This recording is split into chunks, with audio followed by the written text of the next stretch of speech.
이곳을 덮으소서. 이곳을 비추소서.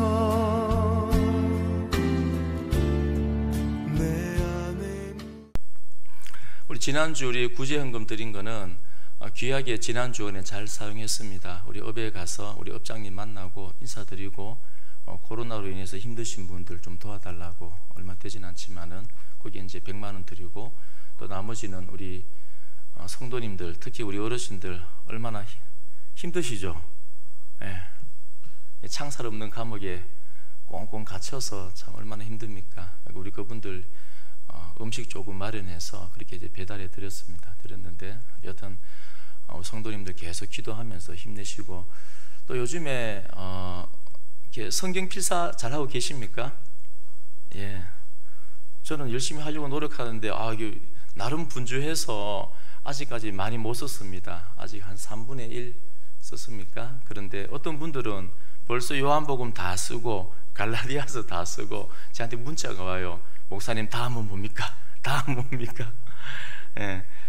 잠언, 로마서, 그러니까 요한복음, 갈라디아서 쓰고 잠언을 쓰고 로마서를 쓰시면 됩니다. 그리고 구약으로 넘어가서 다시 모세오경은 순서대로 쓰시면 됩니다. 일부러 역사서, 또 교리서, 구약, 설화체, 강화체 제가 이제 골고루 돌아가면서 필사할 수 있도록 말씀을 드리는데, 그렇게 이제 잠언하고 로마서 다 쓰신 분들은 모세오경, 창세기부터 신명기까지 차례대로 쭉 쓰시면 됩니다.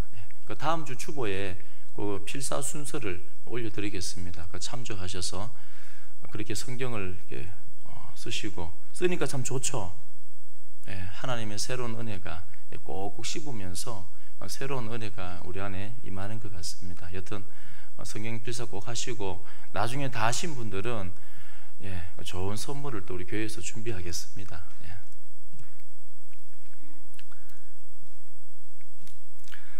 지난 주간에 우리 부활에 관한 삶을 잠시 말씀드렸습니다. 우리 부활에 동참하는 삶, 부활에 동참하는 삶은 두 가지 뭐였습니까? 첫 번째는 십자가 지고 죽는 삶이 부활에 동참하는 삶이다. 이 죽음과 삶은 죽어야지 살지 않습니까? 그러니까 이 세상 사람들은 자꾸 예수님이 안 죽었다고 거짓말하는 거예요. 왜냐하면 예수님이 살아난 이 부활을 했다는 것은 그가 하나님의 아들이 맞다는 것이고, 정말 우리 죄가 사해졌다는 게 맞다는 것이고, 그렇다면 정말 천국과 지옥이 있다는 게 맞는 게 되기 때문에 이 공중권세 잡은 자가 다스리는 이 세상은 끊임없이 예수님 부활 안 했다, 안 죽었다 이렇게 말하는 겁니다.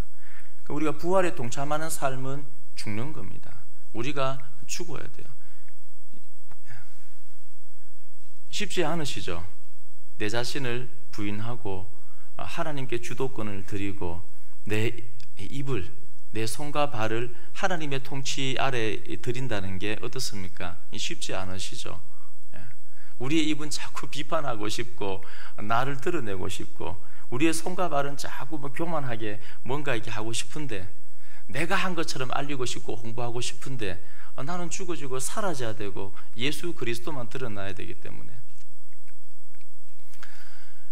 몇 년 전에 이렇게 참 존경하는 한 목사님이 은퇴를 하셨습니다. 그분 참 탁월하신 대설교가이신데, 그분이 마지막 고별 설교 때 이런 말씀합니다.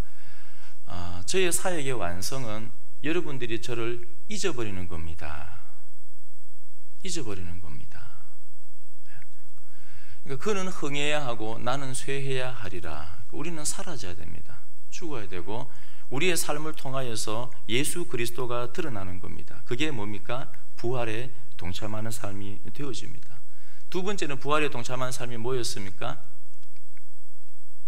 바로 증언하는 삶, 증인의 삶.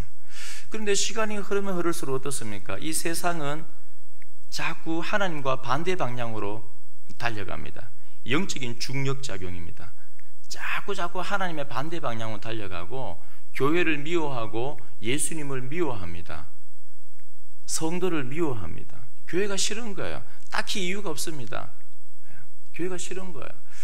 근데 이런 세상 가운데 우리가 예수 그리스도의 부활의 목격자가 되어서 증인으로 살아갈 수 있는 것은 어떻게 할 때 가능하다 했습니까? 바로 내 힘으로는 불가능하고 오직 성령이 너희에게 임하시면 우리는 하나님의 놀라운 은혜를 구체적으로 목격하고 경험하게 되어서 예수 그리스도의 증인이 되어지는 겁니다. 성령님은 어떤 분이십니까? 증언하는 영이십니다. 이 성령 충만하다는 것은 막 예수 그리스도가 드러나는 겁니다. 콕 찔러도 예수님, 콕 찔러도 십자가. 성령이 충만하다는 것은 성령님은 증언의 영이십니다. 그래서 우리 모든 성도님들, 이 땅에 남아있는 모든 삶의 여정, 주님 나라 갈 때까지 부활에 동참하는 귀한 삶을 살아드리기를 축원드립니다. 늘 이렇게 돌아보시고. 그리고 오늘 이제 15장, 오늘로서 15장은 끝을 내겠습니다. 목사님 또 15장입니까? 예. 오늘 15장은 우리가 몇 번 제가 설교를 많이 했습니다. 그만큼 중요한 장이고, 또 이 15장에 보면은 하나님께서 이 아브라함을 막 따라다니면서, 아브라함 보니까는 이렇게 제 자신을, 우리 자신을 보는 것 같지 않습니까? 끊임없이 부인하고 끊임없이 불신하고 끊임없이 우리 믿음에서 자꾸 넘어지지만, 하나님은 어떤 분이십니까? 참 이렇게 사랑이 많으신 것 같아요. 포기하지 않고 우리 하나님은 따라다니면서 믿음을 불러일으키십니다. 무엇으로 내게 주려 합니까? 아니, 아들을 내게 준다고 해놓고, 자손을 준다 해놓고 왜 안 줍니까? 무엇으로 내가 알겠습니까? 무엇으로 수많은 질문들을 던집니다. 우리들 이 땅을 살아가면서, 우리 성도님들께서도 이 땅을 살아가면서 많은 질문들이 일어납니다. 이해가 안 되어지는 일들이 많이 일어납니다. 그런 일들이 안 일어났으면 좋겠는데, 참 은혜롭고 좋은 일만 일어났으면 좋겠는데, 이해가 되어지지 않는 일들이 이 세상 가운데 참 많이 일어납니다. 이 코로나 사태가 안 일어나면 좋겠는데, 산사태가, 이 전염병이, 수많은 사건과 사고들이 안 일어났으면 좋겠는데, 그 이해가 되어지지 않는 부분들이 많이 있습니다. 그렇지만 하나님은 그때마다 우리가 이런 질문을 가지고 나아갈 때마다 친히 우리에게 찾아와 주시고 깨닫게 해주시고 알게 해주시고 그 은혜 가운데 굳건하게 서게 하시는 분이십니다. 그래서 무엇을 내게 주시겠습니까? 할 때 하나님께서, 야, 너 장막 안에만 갇혀있지 말고 나와봐. 그리고 무뼈를 보여주면서 이렇게 많은 후손들을, 이 별들처럼 많은 자손들을 내게 줄게. 그러자 이 아브라함이, 무엇으로 내가 알 수 있습니까? 보증해 주세요. 그때 이제 하나님께서 오늘 이 말씀을 주시는 겁니다. 8절에 그가 이르되, 주 여호와여, 내가 이 땅을 소유로 받을 것을 무엇으로 알겠습니까? 어떻게 알겠습니까? 무엇으로? 그러자 9절에 여호와께서 그에게 이르시되, 나를 위하여 3년 된 암소와 3년 된 암염소와 3년 된 순양과 산비둘기와 집비둘기 새끼를 가져올지니라. 그리고 이걸 쪼개라는 거예요. 찢으라는 겁니다. 언약을 맺어 주시겠다. 제가 몇 번 설교 드렸지만은, 하나님께서 이 언약을 맺는다는 것은 굉장히 준엄한 상태입니다. 그냥 우리 구두로 약속하는 건 어떻습니까? 제가 우리 교회 오고 참 처음에 놀랐던 것 중에 한 가지가 뭐냐면, 약속을 너무 잘 지키시는 거예요. 자, 몇 시에 출발합니다. 그러면은 보통은 뭐 이렇게 조금씩 지각하는데, 와, 우리 교회 성도님들은 칼같이 지키시더라고요. 그래서 제가 여쭤봤습니다. 야, 제가 우리 교회 이런 교회 처음 봤습니다. 참 좋은 교회입니다. 약속을 너무 잘 지킵니다 하니까는, 과거에 원로 목사님께서 그렇게 철저하게 이 시간 지키는 훈련을 많이 하셨다고 하시더라고요. 그렇게 이제 약속은 굉장히 중요한데, 이 언약은 어떤 부분입니까? 자기의 목숨을 내놓는 겁니다. 이 찢어놓은 그 짐승 사이로. 시드기야가, 예레미야서 보면 시드기야, 유다의 마지막 왕이, 유다가 왜 멸망을 당합니까? 찢어놓은 그 재물 사이로 지나가면, 내가 만약에 약속을 지키지 아니하면 이 찢어진 짐승처럼 저도 죽겠습니다는 이 준엄한 아주 무거운 약속입니다. 그걸 지키지 않았기 때문에 그 언약 그대로 하나님께서 실행하여서 시드기야가 유다가 멸망당한 겁니다. 그러니까 하나님께서 이 언약을 맺으러 오신다는 것은 굉장히 준엄한 것인데, 그런데 이게 왜 은혜의 언약이냐 하면은 아브라함한테는 그 사이로 지나가라고 말하지 않습니다. 왜 그렇습니까? 못 지킵니다. 죄인은 못 지켜요. 어떻게 지키겠습니까? 저도 수없이 하나님 앞에, 하나님 나 이런 죄 이제 안 지을게요, 하나님 나 이제 이렇게 살게요, 주님 저 순종하겠습니다, 수없이 수백 번 되풀이하지만은 며칠이 지나고 나면은 내 자신을 돌아보면은 또 못 지켰네요, 또 불순종했네요. 그거를 끊임없이 깨닫는 게 그게 사람입니다. 사람. 그게 믿음이에요. 근데 하나님께서 친히 그 쪼개어진 짐승 사이로 지나가시는 겁니다. 얼마나 은혜입니까? 은혜의 참 은혜 그 자체입니다. 그러니까 이 언약을 묵상할 때마다 은혜가 흘러나오는 겁니다. 근데 오늘 이 언약을 맺을 때 그냥 짐승 한 마리만, 보통은 그 당시에 뭐 염소나 짐승 한 마리만 쪼개고 그 사이로 지나가면 됩니다. 그럼 언약이 완성되어지는 거예요. 근데 오늘 보니까는 어떻습니까? 이 5종류의 짐승들을 가지고 나오고, 비둘기는 너무 작아서 안 쪼개지만 그 외에는 다 쪼개버립니다. 왜 이렇게 많은 짐승을 가지고 왔습니까? 처음에는 많은 신학자들이 헷갈렸습니다. 이게 지금 언약을 맺는 건가? 이 지금 제사를 지내는 건가? 왜냐하면은 지금 제사의 제물하고 언약을 맺는 제물하고 같은 겁니다. 같은 재료를 쓰는 거예요. 암염소 3년 된 암소, 순양, 암. 그러니까 왜 하나님께서 그냥 한 마리 잡아서 그 사이로 지나가 버리고 언약을 맺으시면 되는데, 이 제사의 제물과 동일한 것을 가지고 와서 이 5종류를 다 가지고 와서 언약을 맺게 하시겠습니까? 이것은 제사가 아니고 언약을 맺는 겁니다. 이유가 있습니다. 뭐냐 하면은, 왜 제사의 제물을 가지고 하나님께서 언약을 맺냐면은, 앞으로 이스라엘 백성들은, 아브라함의 후손들은, 이 성도들은 끊임없이 하나님 앞에 안식일마다 하나님 앞에 나와 예배를 드립니다. 하나님 앞에 나와서 제사를 지내는데, 그때마다 하나님과 맺었던 그 제물을 가지고 하나님 앞에 드리면서 제사를 드리는 겁니다. 그럼 뭘 깨닫습니까? 끊임없이 바로 이 은혜의 언약을 끊임없이 되새기는 겁니다.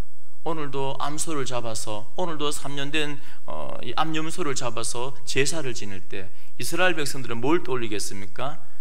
아브라함과 맺었던 하나님의 이 놀라운 은혜의 언약을 끊임없이 되새기는 겁니다. 와, 우리를 살리기 위해서, 우리 선조 아브라함에게 믿음을 주시기 위해서, 우리를 보정하기 위해서, 믿음을 굳건하기 위해서 하나님께서 이 제물들을 쪼개시고 이 사이로 지나갔는데, 오늘도 이 제물을 가지고 하나님 앞에 예배를 드리면서 흘러나오는 그 언약을 기억하면서 그 은혜 가운데 예배를 드리는 겁니다. 마찬가지입니다. 우리가 예배 드릴 때도 우리는 끊임없이 이 짐승 사이로 지나간 이 언약보다 더 소중한 언약이 뭡니까? 십자가의 언약입니다.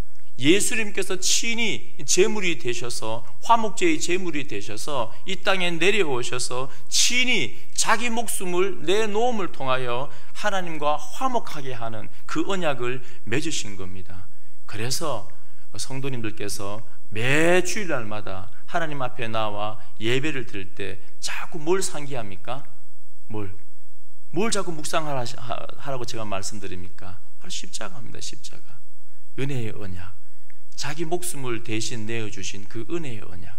끊임없이 그 십자가를 묵상하면서 그 십자가에서 흘러나오는, 와, 나를 살리기 위하여서, 나는 하나님 외에 한 거 아무것도 없는데, 나는 하나님을 알지도 못하고 내 영은 죽은 상태였고 하나님과 단절되었고, 그 단절은 하나님과 원수의 관계였는데 나를 살리기 위해서 십자가에 죽으셨구나. 하나님, 오늘도 이 십자가 붙들고 예배를 드립니다. 끊임없이 반복하는 겁니다. 그래서 하나님께서 제사의 제물을 가지고 그렇게 하나님 앞에 쪼개어서 언약을 맺게 하시는 겁니다. 끊임없이 반복하는 겁니다. 우리 성도님들도 그 십자가를 자주 묵상하셔야 됩니다. 늘 붙들고 있어야 되고 그 십자가 앞에 살려고 몸부림쳐야 되고. 자, 아침에 일찍 일어나서 이 짐승을 다 쪼갭니다. 그리고 이제 아브라함은 기다립니다. 야, 이제 하나님께서 오시겠지. 기다립니다. 종일 서성거립니다. 그런데 하나님께서 오시질 않습니다. 계속 시간은 지나는데 이제 정오가 되었습니다. 그래도 하나님은 오시지 않습니다. 이 점심때가 지났습니다. 그 강렬한 햇볕 가운데서 아무리 기다려봐도 저기 수많은 종들이, 몇백 명들이 종들이 보고 있는데, 아내들이 보고 있는데 그래도 하나님은 오시지 않습니다. 계속 기다려도 해가 뉘어 떨어집니다. 결국에는 하나님께서 나타나십니다. 그리고 나중에 나타나셔서도 지금 당장 일어날 일을 말씀하지 않고 400년 동안, 400년 후에 성취되어질 그 일들을 말하고 있는 것입니다. 뭐냐면 신앙은 뭔가? 신앙은 오늘 이 본문을 통하여서 많은 성경 신학자들이 말합니다. 신앙은 기다리는 것입니다. 아브라함은 이렇게 종일 기다릴 때, 그리고 또 400년 동안 또 기다려야 됩니다. 하지만 그 기다림은 의미 없는 기다림이 아니고 어떤 기다림입니까? 하나님께서 반드시 임재하시고 하나님께서 언약을 맺으시고 은혜를 베푸시는 것을 바라보면서 그렇게 기다리는 겁니다. 그래서 신앙은 뭔가? 기다리는 겁니다. 현실을 바라보면은 막막한 것 같고 무언가 되어지는 일이 없는 것 같고, 그렇지만은 아브라함은 종일 그 재물 앞에서 하나님이 오시기를 기다리는 겁니다. 그래서 히브리서 10장 38절에 보면 의인은 믿음으로 말미암아 삽니다. 이 구절을 어떤 설교자들은 이렇게 해석합니다. 의인은 기다림으로 삽니다. 그래서 한 신학자가 말합니다. 조급함은 마귀 그 자체입니다. 현대는 이렇게 과학이 많이 발전하지 않았습니까?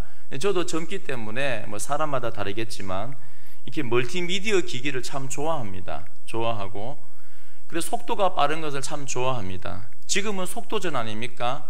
대기업들도 무언가 제품을 만들어낼 때 오늘 제품을 물건을 만들어 팔고 있지만 이미 내년에 만들 것을 이미 만들고 있고 5년 후에 10년 후에 나올 것을 이미 지금 준비하고 있습니다. 이 속도가 굉장히 중요합니다. 속도가 빠르면은 편리한 거 맞습니다. 무궁화호 타다가 처음에 제가 대구에서 서울까지 KTX 처음 나왔을 때 와, 이게 신비함 그 자체였습니다. 지금은 중간에 선언역이 몇 개 더 생겨서 느린데 그때는 1시간 20분 만에 동대구에서 서울 갔습니다. 얼마나 신기합니까? 야, 아침에 갔다가 서울에서 볼 일 다 보고 오후에 점심 먹고 내려와도 되고 여유가 있는 겁니다. 그런데 이 속도에 이게 즉흥적인 많이 속도가 빠른 이 시대에 살다 보니까 신앙도 우리가 그렇게 생각할 때가 참 많이 있습니다. 하나님께서 임재하시도록 믿음을 가지고 인내하고 이 기다리는 그 시간들이 필요한데, 그런데 속도가 참 중요한 시대에 살다 보니까는 우리도 마음이 조급해집니다.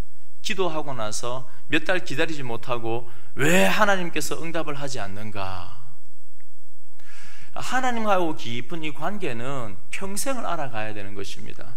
때로는 기도할 때 이 기도가 10년 후에 이루어질 때도 있고 그 다음 세대, 내 때에 이루어지지 않는 것도 있고, 하나님은 가장 정확한 분이고 하나님은 가장 선하신 분이고 가장 완벽한 분이십니다. 그래서 우리의 요구와는 상관없이 우리를 가장 사랑하시고 우리를 가장 잘 알기 때문에 가장 정확한 때에 하나님께서는 선하게 역사하는 줄로 믿습니다. 그래서 하나님을 알아간다는 것은 긴 시간이 필요하고 우리가 영성을 가지고 믿음이 깊어진다는 것은 끊임없이 말씀 붙들고 씨름하면서 하나님과의 관계에서 조금씩 알아가는 겁니다. 그런데 이 조급함이 우리 성도님들의 삶 가운데, 저의 삶 가운데, 교회의 삶 가운데 많이 들어옵니다. 신앙은 기다리는 겁니다. 아브라함이 기다리지 못해서 하나님 빨리 와서 이 쪼개어진 짐승 사이로 지나가면서 목숨을 걸고 언약을 맺으십시오. 세상에 어떤 사람이 감히 하나님 앞에 십자가에서 죽으십시오, 이 쪼개어진 짐승 사이로 지나가십시오, 하나님의 목숨을 담보로 나를 살리십시오, 감히 누가 어떻게 그런 말을 할 수 있습니까? 아무도 하지 못합니다. 할 수가 없습니다.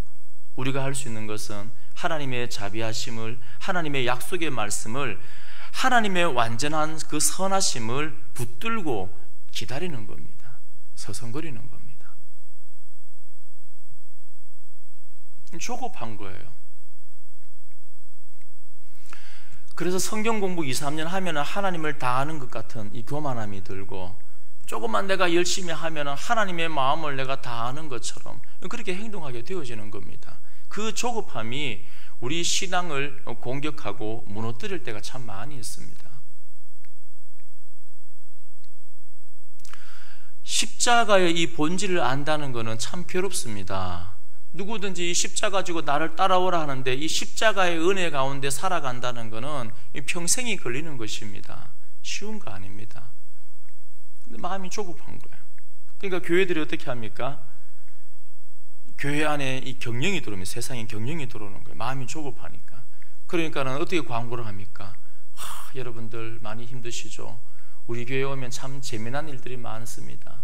좋은 프로그램이 많습니다. 좋은 성경 프로그램이 많습니다.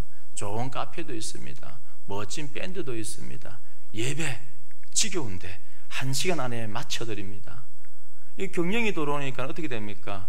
십자가 앞에서 나는 지옥에 떨어질 죄인이라는 것을 인식하게 만들고, 그래서 십자가 앞에서 회개하고 참회하고 붙들고 믿음으로 살아갈 수 있도록 해주는 게 이 복음인데, 이 경영이 들어오고 이 조급한 마음이 들어오고 인간적인 생각으로 숫자를 자꾸 모으려고 하다 보니까 숫자는 많아졌는데, 경영과 복음의 차이가 뭡니까? 이 하늘과 땅 차이입니다. 복음은 끊임없이 저에게 뭘 가르치냐면은, 강진욱 너는 죄인이야, 지옥에 떨어질 수밖에 없는 죄인이야, 그래서 이 십자가에서 내가 대신 죽음을 통하여 너를 살려주었어, 그래서 은혜 가운데 기쁨 가운데 사는 거야. 이게 복음이고, 경영은 뭡니까? 숫자를 많이 모아야 되니까, 와, 손님이면 손님, 왕입니다. 손님은 왕인 거예요. 그래서 손님이 원하시는 대로 모든 시스템을 교회가 다 바꾸어가고, 손님이 원하는 대로, 안 그래도 세상이 너무너무 힘들고 고달픈데 굳이 교회에 와서 죽으라 그러고 내려놓으라 그러고 부인하라 그러고 십자가 얘기하고 지옥 얘기하고 하지 말라는 거예요. 그냥 좋은 것만 얘기하고 상담, 심리, 마음을 만져주고 위로하는 것만 하고 지옥 얘기하지 말고 헌금 얘기하지 말고, 이 손님이 되는 거예요. 손님. 우리 성도님들은 손님이 되는 게 좋습니까? 아니면 복음을 통하여 내가 죄인임을 깨닫고 구원받는 게 낫습니까? 당연히 후자입니다. 신앙은 기다리는 겁니다. 믿음은 기다리는 겁니다. 하나님께서 약속하신 그대로 우리를 버리지 아니하시고 반드시 구원하시고 반드시 우리를 도우시는데 기다리는 겁니다. 기다림은 믿음의 꽃입니다. 그 꽃이 지면은 반드시 열매를 맺게 되어집니다. 이 반대로 조급함, 이 조급함은 이 불순종입니다. 내 의지대로 내 생각대로 하겠다는 겁니다. 사무엘상 13장에 보면 사울이, 그 겸손하던 사울이 왜 버림을 받습니까? 이 현실이 눈에 들어오니까 마음이 조급한 겁니다. 지금 블레셋이 저기 앞에서 전쟁하려고 서 기다리고 있고, 이스라엘 백성들은 막 마음이 흩어져서 막 도망가 버리는 거예요. 현실이 눈에 보이니까 마음이 조급하니까는 사무엘을 기다리지 않고 본인이 제사장의 역할을 해버리는 겁니다. 그 조급함이 결국에는 사울이 버림을 받는 겁니다. 그러나 오늘 말씀에 보면은 이 기다릴 때 하나님은 반드시 언약을 맺으시고 반드시 임재하십니다. 또 그 이후에 꿈에서 보여주시지만은 이 400년이라는 긴 시간이 지나지만은, 그러나 하나님은 반드시 이스라엘 백성들을 그 선하신 계획대로 그 약속의 말씀대로 우리를 지키시고 보호하십니다. 그게 믿음입니다. 믿음.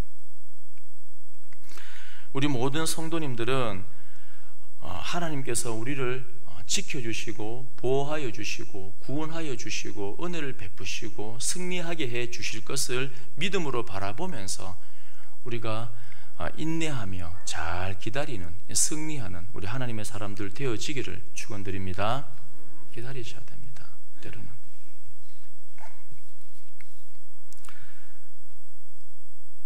그리고 이 기다릴 때 어떤 일이 일어납니까? 오늘 11절에 보면 솔개가 그 사체 위에 내릴 때는 아브라함이 쫓았더라.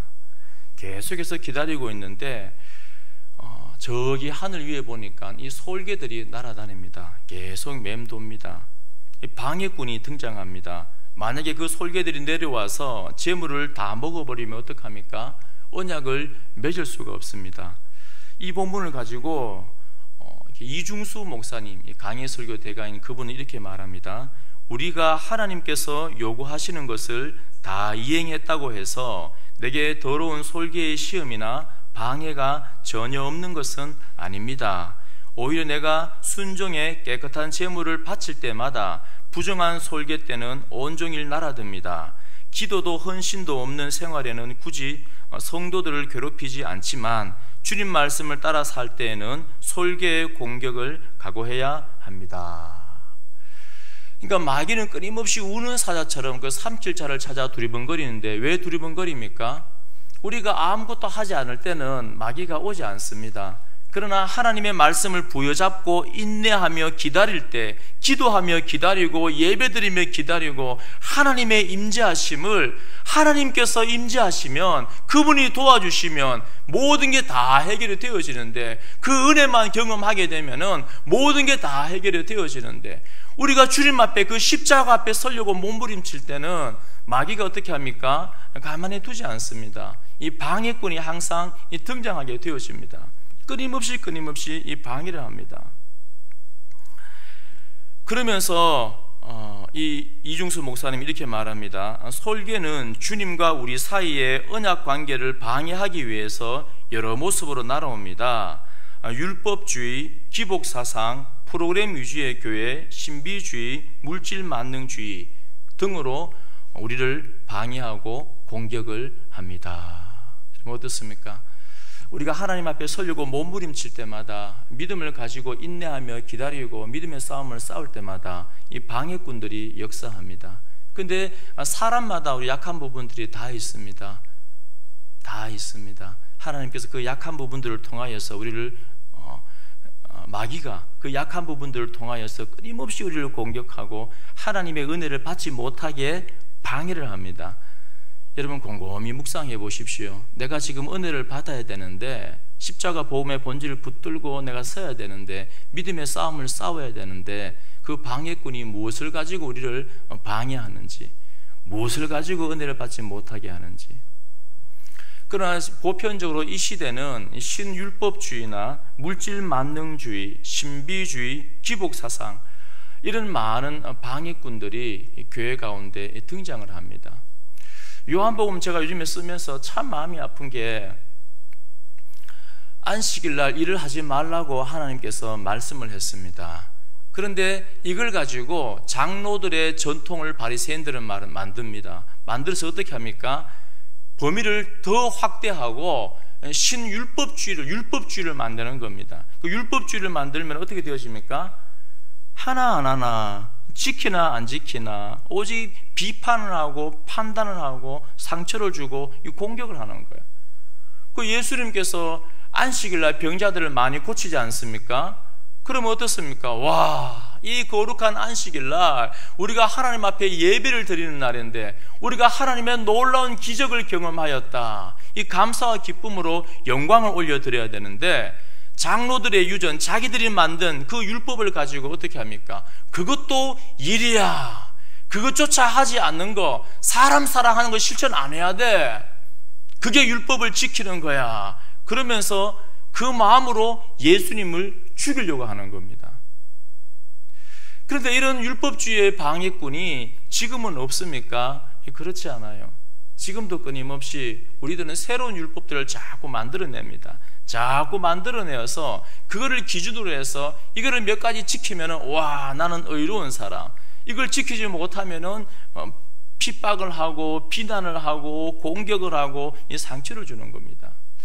이런 신율법주의들이 우리 안에 있는지 돌아보고 우리가 다 내려놓아야 됩니다. 이런 방해꾼들이 있으면은 은혜의 자리에 공동체가 나아가지 못합니다.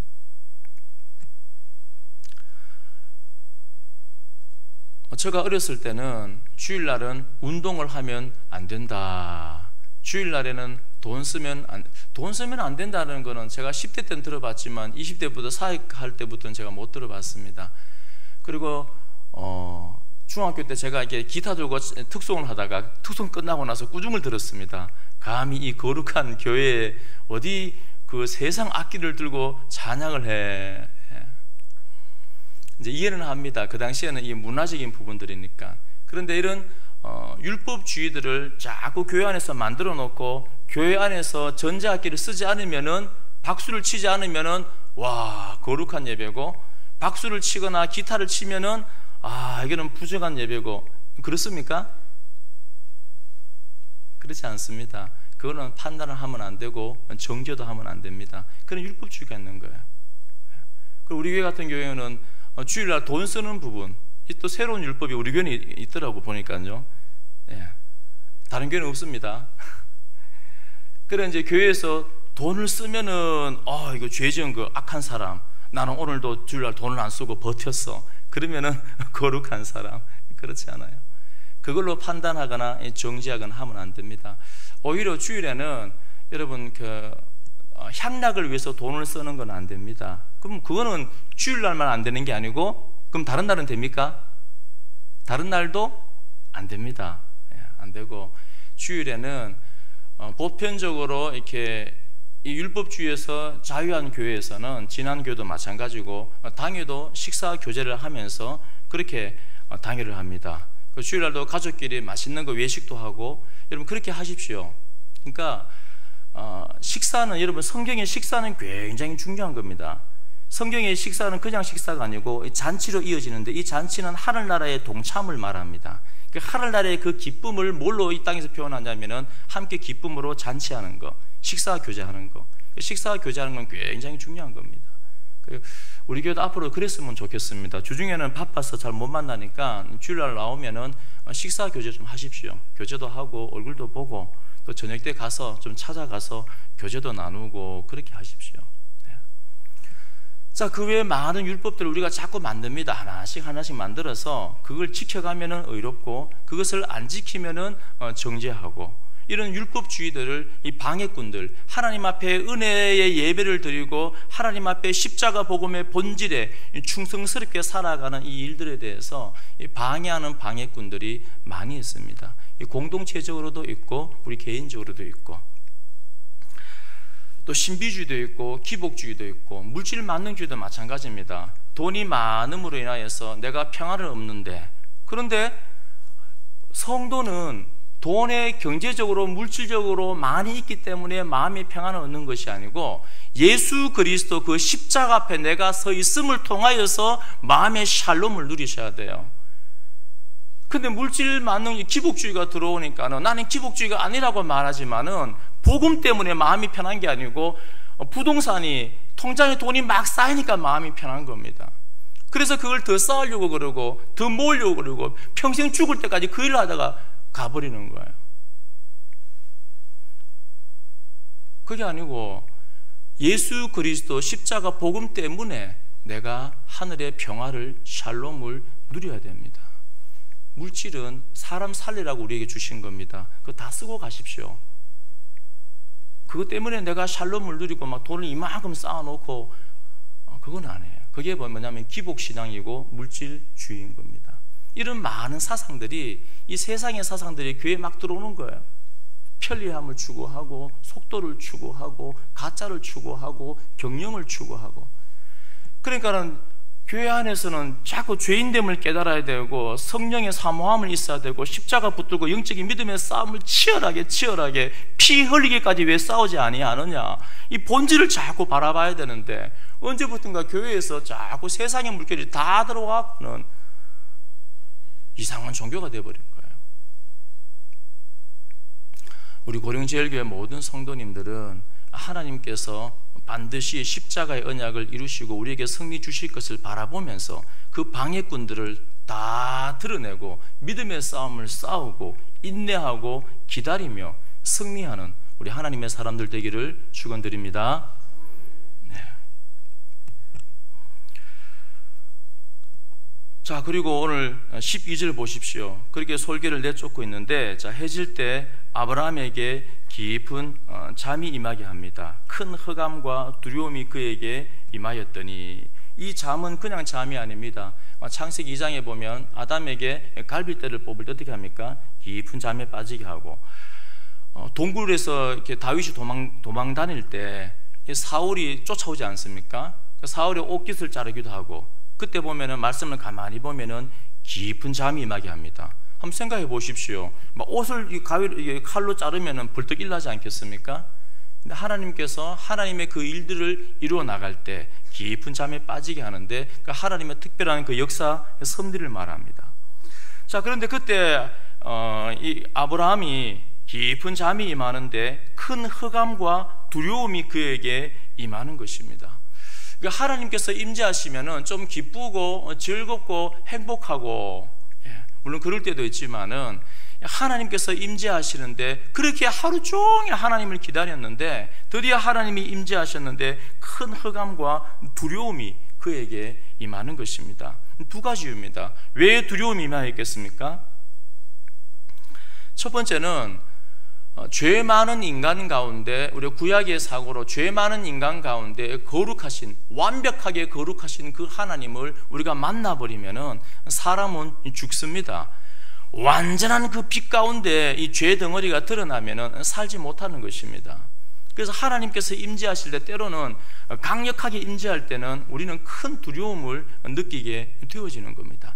바짝 엎드리는 겁니다. 바짝 엎드려서 하나님, 저는 죄인입니다. 저를 떠나서요, 저는 정말 타락한 죄인입니다. 이 인식이 일어나는 겁니다. 그리고 또 한 가지, 아브라함에게 큰 두려움이 임하였다는 것은 이 밑에 내용들을 보고 두려움이 임하는 겁니다. 뭡니까? 13절에 여호와께서 아브라함에게 이르시되 너는 반드시 알라. 반드시 알라. 뭘 반드시 알라는 것입니까? 네 자손이 이방에서 객이 되어 그들을 섬기겠고 그들은 400년 동안 내 자손을 괴롭히리니. 아브라함이 큰 두려움이 임했던 게 뭐냐 하면, 내 자손들이 하나님께서 그저 복만 주실 줄 알았는데 가만히 보니까는 이방에서 객이 된답니다. 우리 힘든 직업을 가진 분들은 자기 자녀에게 어떻게 합니까? 야, 너는 커서 절대 이거 하지 마. 너는 커서 절대 목회하지 마. 너는 커서 절대 이거 하지 마. 이렇게 종종 말씀하지 않습니까? 너무 힘드니까. 근데 아브라함은 지금 어떤 생활을 하고 있습니까? 나그네의 삶을 살고 있습니다. 이 나그네의 삶이란 거는 제가 설교 때 말씀드렸지만은 그 당시에 굉장히 위험한 겁니다. 굉장히 힘든 것입니다. 외로운 것입니다. 이 족장 시대 때는, 이 당시에는 이 가족별로, 자기 족속별로 함께 모여 삽니다. 그래야지 보호가 돼요. 약육강식의 세계에서 힘이 센 사람들이 쳐들어와 버리고 다 빼앗아 가버리는 겁니다. 그러니까 이 당시에 가장 약자가 뭐냐면은 과부. 지금은 여자분들이 혼자서 얼마든지 일할 수 있지만 그 당시에는 과부는 죽습니다. 직업이 없어요. 굶어 죽는 거예요. 고아. 지금은 고아원도 있고 복지가 많이 되어 있지만은 그 당시에는 아무도 돌봐주지 않습니다. 죽어버리는 존재예요. 그 다음에 나그네입니다. 그러니까 이 세 부류는 하나님께서 은혜를 주지 아니하면은 못 사는 존재입니다. 그래서 성전의 헌금으로 이 세 부류를 도와주라는 겁니다. 그 나그네는 정처 없이 떠돌아다니고 언제든지 내 목숨이 위태롭고, 그러니까 자기를 드러내어서도 안 되고 숨어 살아야 되고 비위에 맞춰야 되고, 이 나그네의 삶은 너무 고달픈 거예요. 그런데 오늘 하나님께서 임재해서 꿈에서 환상을 보여주는데 나의 후손들이 뭐가 됩니까? 이방에서 나그네가 된다는 겁니다. 얼마나 그 마음이 답답하고 두렵겠습니까? 게다가 그들을 섬기겠고, 그것도 얼마입니까? 4일을 섬기는 것도 아니고 4년도 아니고 이 400년 동안 섬긴다는 겁니다. 얼마나 그 마음이 힘들겠습니까? 이 섬긴다는 게 아바드, 이 종이 된다는 겁니다. 그러니까 하나님께서 임재해서 말씀을 주는데, 아니 400년 동안이나 내 후손들이 나그네의 고달픈 삶을 살아야 되고, 내가 지금 겪고 있는데, 내가 겪어봐서 아는데 이거 너무너무 힘든 건데, 게다가 그들의 종이 되어서 400년을 섬겨야 된다는 겁니다. 큰 두려움이 그 가운데 임하는 것입니다. 그러나 하나님은 은혜의 언약을 맺으시는 분입니다. 반드시 알라는 것은 그런 고통의 시간이 있지만, 그런 인내의 기다림의 시간이 있지만, 현실을 보면 하나님이 안 계신 것 같은 그런 시간들이 있지만, 14절 우리 다 함께 읽겠습니다. 시작. 그들이 섬기는 나라를 내가 징별할지며 그 후에 내 자손이 큰 재물을 이끌고 나오리라. 아멘. 이거 출애굽기 가면 어떻게 나옵니까? 단순한 큰 재물이 아니에요. 탈취에서 나온다는 겁니다. 뭐냐면은 이 전쟁에서 승리한 민족이 패배한 민족의 나라의 민족의 물건들을 탈취해서 나오잖아요. 이게 그 전리품을 상징하는 겁니다. 그러니까 비록 종이 되어서 나그네가 되어서 400년 동안 괴롭힘을 당하지만, 나의 이 은혜의 언약은, 나의 이 약속은 뭐냐면은 그 백성들이, 네 후손들이 승리자가 되어서 나올 것이라는 겁니다. 그리고 17, 18절에서 21절까지 이 모든 족속들을 보여주면서 그 땅을 네 자손에게 내가 줄 것이다. 우리 18절 마지막에 보시면은 내 자손에게 주노니, 이 주노니가 뭐냐면은 현재형입니다. 현재형. 좀 더 정확하게 말씀드리면 현재 완료형입니다. 아니 400년 후에 일어날 일인데 지금 하나님께서 뭐라고 말씀합니까? 네 자손에게 내가 이미 주었다 하고 끝내버리는 겁니다. 뭐냐면 그게 바로 믿음인 것입니다. 사람은 어떻습니까? 육체를 가지고 있습니다. 한계가 있어요. 앞으로 1분 후에 일어날 일도 우리는 모릅니다. 그런데 하나님은 시간을, 육체를 초월하시는 분입니다. 하나님이 이미 창세기 때 요한계시록을 완성하고 그곳에 계시는 분이십니다. 하나님의 관점에는 이 언약이 이미 성취된 것을 바라보고 계시는 겁니다. 그래서 하나님께서 뭐라 하십니까? 이미 이 땅을 네 후손에게 주었노라. 그래서 아브라함은 지금 당장 현실은 손에 잡히는 게 없고, 현실을 바라볼 때는 힘들고 답답하고 두려움도 임하지만은, 그러나 하나님의 약속은 뭡니까? 이 땅을 네 후손에게 이미 주었다. 현재 완료를 쓰시는 겁니다.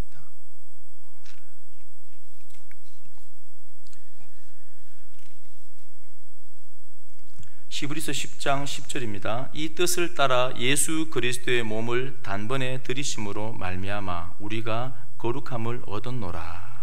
예수님께서 십자가에 하신 말씀도 마찬가지입니다. 이 말씀도 마찬가지고, 십자가에서 다 이루었다 하는 것은 앞으로 이루게 될 것이다가 아니고 현재 완료형입니다. 구원이 완성되었다는 겁니다. 그 무슨 말이냐면은 앞으로 이 십자가 사건을 통하여서 많은 성도들이 주님께로 나올 건데, 주님 앞에서, 십자가 앞에서 회개하고 하나님 예수 그리스도를 구주로 믿는 그 사람들의 구원이 이미 완성되었다, 그런 의미입니다. 그리고 히브리서 10장 10절도 거룩함을 얻었노라. 여러분, 우리가 거룩해졌습니까? 거룩해졌습니까? 전혀 그렇지 않아요. 저는 제 자신을 바라볼 때 전혀 거룩하지 않습니다. 말씀을 묵상할 때마다, 성령이 임재하실 때마다, 그 조명 가운데 내 자신을 비출 때마다 주여, 그 말밖에, 고백밖에 안 나옵니다. 우린 거룩하지 않아요. 그런데 오늘 히브리서 10장 10절은 거룩함을 얻었노라, 다 이루었다. 다시 말해서 예수 그리스도의 그 재림 때 우리가 완전히 구원이 성취가 되어지고 완전히 거룩하게 되어지는 것을 이미 하나님은 뭡니까? 선포를 하는 겁니다. 이미 바라보는 거예요. 그 믿음이 뭐냐 하면은 이미 하나님께서 완성해 놓으신 그 구원을 소망하고 기대하면서 이 땅 가운데 인내하고 방해꾼들을 쫓아내고 믿음의 싸움을 싸우면서 그렇게 나아가는 것이, 그게 믿음입니다. 여러분 기대하십니까? 이미 얻었노라, 이미 다 이루었다, 이미 주었노라. 여러분 믿음의 눈을 들어 바라보십시오. 예수님께서 십자가에서 다 이루실 때 우리 성도님들 이미 천국에서 하나님의 그 품 안에 있는 것을 예수님은 바라보고 계십니다. 우리가 소망해야 될 게 바로 그 구원입니다. 우리가 예수 그리스도의 그 재림 때에 완전히 그 부활 가운데 그 영광 가운데 살아갈 것을 믿음의 눈으로 바라보면서, 그런데 아브라함처럼 현실은 그렇지 않습니다. 흑암이 임할 때도 있고 두려움이 임할 때도 있고, 그러나 그 믿음으로 그날을 바라보면서 인내하고 우리 방해꾼들을 잘 찾아야 됩니다. 잘 싸워야 됩니다. 그리하여 천국까지 승리하는 우리 하나님의 사람 되기를 축원드립니다. 아멘. 우리 다음